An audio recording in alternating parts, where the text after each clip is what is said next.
എല്ലാവർക്കും പുതിയ വീഡിയോയിലേക്ക് സ്വാഗതം. അപ്പം ഞാനാണെങ്കിൽ ഇന്ന് കാർത്തിക്കുട്ടിയെ ഹോസ്പിറ്റലിലൊക്കെ കൊണ്ടുപോയിട്ട് വന്നതിന് ശേഷം കുറച്ച് സോയാബീൻ വാങ്ങിച്ചുകൊണ്ട് വന്നു കേട്ടോ. അപ്പോൾ അത് വെള്ളത്തിലോട്ടിട്ടിട്ട് കാർത്തിക്കുട്ടിക്ക് അങ്ങനെ ഇത് നമ്മൾ വീട്ടിൽ വെച്ച് കഴിഞ്ഞാൽ നിങ്ങൾക്ക് എല്ലാവർക്കും അറിയാമല്ലോ, ചില സമയത്തൊന്നും നമ്മളിതൊന്നും എടുക്കാറില്ല, അതുകൊണ്ട് വാങ്ങിക്കാറുമില്ല. അപ്പോൾ ഇപ്പം എന്നോട് പറഞ്ഞു, അമ്മ എനിക്ക് സോയാബീൻ വറുത്തരുമെന്ന്. അതിൻ്റെ ഇടയ്ക്ക് കാർത്തിക്കുട്ടി കാടമുട്ട ഫ്രൈ ചെയ്തു കേട്ടോ.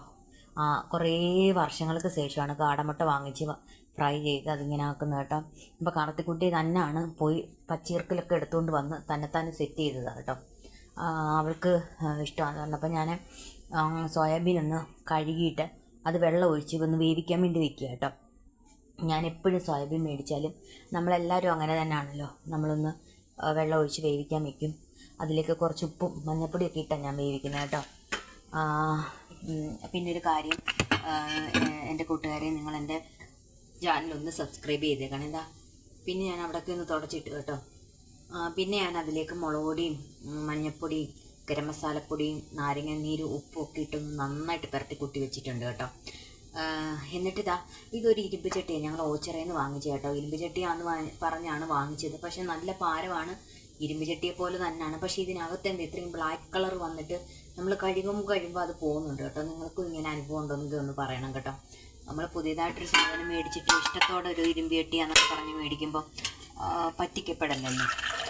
സാധാരണ നമ്മൾ ഇരുമ്പ് ചട്ടിയൊക്കെ കാണുമ്പോൾ നല്ല ഒരിതുണ്ട്, ഇതിനെന്തോ അറിയത്തില്ല, ഇതിന് നല്ല ഭാരമുണ്ട്, വെയിറ്റും ഉണ്ട്, ഇരുമ്പ് ചട്ടിയെ പോലെ തന്നെ ഉണ്ട്. നിങ്ങൾ പറയണേ ഇത് ഇരുമ്പ് ചട്ടിയാണോന്ന്. പിന്നെ ഇതാ വൈകുന്നേരം പുട്ടാണ് കേട്ടോ. എനിക്ക് ഈ സത്യം പറയാമെങ്കിൽ അരിപ്പുട്ടൊക്കെ എനിക്ക് നെഞ്ചിരിക്കും, എങ്കിലും ഞാൻ മോളുടെ ഇഷ്ടത്തിന് വേണ്ടിയിട്ട് ഞാൻ പുട്ടുണ്ടാക്കി. കാരണം നമ്മൾ അമ്മമാരല്ലേ, നമ്മൾ വൈകിട്ട് എന്തുണ്ടാക്കുമെന്നുള്ള ഒരു ചിന്തയിലായിരിക്കുമല്ലോ നമ്മളെല്ലാവരും. അപ്പോൾ നമ്മൾ പെട്ടെന്ന് നമ്മുടെ മൈൻഡിൽ എന്താ വരുന്നതെന്ന് വെച്ചാൽ അന്നേരം പെട്ടെന്ന് അങ്ങ് ഉണ്ടാക്കും. ഞാൻ പുട്ടിനകത്തോട്ട് കുറച്ച് പുട്ടുപൊടിക്കകത്തോട്ട് തേങ്ങയിട്ട് ഉപ്പൊക്കെ ഇട്ടൊന്ന് പുരട്ടിക്കൂട്ടി വെച്ച് കേട്ടോ. അതിനിടയ്ക്ക് അമ്മമ്മയുടെ ഓട്സ് അവിടെ വേവുന്നുണ്ട്. അപ്പം ഇന്ന് ഇച്ചിരി ഒരു 10 മിനിറ്റ് ലേറ്റായിപ്പോയി, 7 മണിയായപ്പോഴാണ് ഞാൻ ഓട്സ് കൊടുത്തത്. അല്ലെങ്കിൽ ഒരു 6:45 ആകുമ്പോഴത്തേക്കിന് അമ്മമ്മയ്ക്ക് ഓട്സ് കൊടുക്കും. പിന്നെ അരി ഉഴുന്ന് വെള്ളത്തിലിട്ടുണ്ട്, അതിനി അരയ്ക്കണം കേട്ടോ. അപ്പം പെട്ടെന്നാണ് ചിന്തിച്ചത്, അയ്യോ അരി ഉഴുന്ന് വിട്ടില്ലല്ലോ എന്ന്. പിന്നെ എൻ്റെ പുട്ട് അവിടെ വേവുന്നുണ്ട്, അതിനപ്പുറത്ത് ഏത്തപ്പഴം വേവുന്നുണ്ട് കേട്ടോ. ഞാനിങ്ങനെ പിച്ചാത്തി വെച്ചൊന്ന് കുത്തി നോക്കുവാണ് ആയോ ഇല്ലയോ എന്ന്.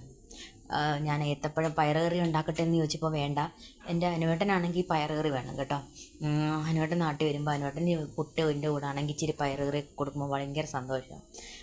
അപ്പോൾ അനുവേട്ടനുള്ളപ്പോൾ നമുക്ക് നമ്മുടെ ഭർത്താക്കന്മാരും അമ്മമാരും ഒക്കെ ഉള്ളപ്പോൾ നമുക്ക് ആഹാരം ഉണ്ടാക്കാൻ ഒരു ഇഷ്ടമാണല്ലോ. അതായത് പുട്ടുമായി അങ്ങനെ ഏത്തപ്പഴവും ഫ്രൈ ചെയ്തതും ഒക്കെ ആയിട്ട് ഇതാ അടിപൊളി. അപ്പോൾ എൻ്റെ ചാനൽ സബ്സ്ക്രൈബ് ചെയ്യാൻ മറക്കല്ലേ. ടാറ്റാ.